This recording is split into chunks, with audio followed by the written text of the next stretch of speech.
This is a stingray. I've always wondered, how do stingrays sting and what's inside a stingray stinger? I thought stingrays stung like scorpions. Scorpions have a sharp tip at the end of their tails.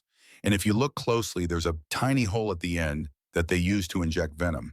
But I was wrong. Stingrays don't sting like scorpions because take a look at the tip of this stingray's tail. It's quite flimsy and there's no hole.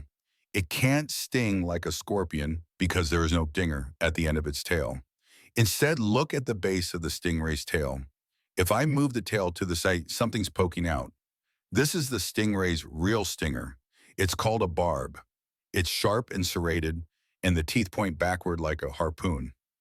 Remember this shape for later, but this barb isn't exposed. It's covered in a sheath of skin and concealed at the base of the stingray's tail.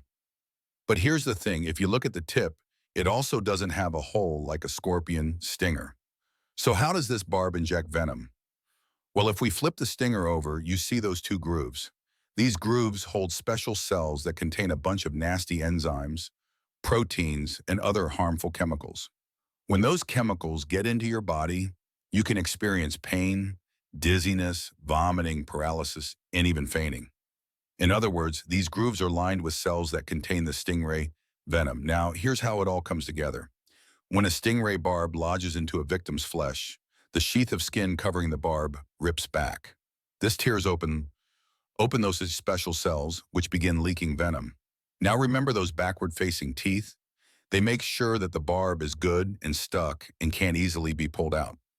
That way, the venom has plenty of time to seep into the victim's body. And that's how a stingray stings.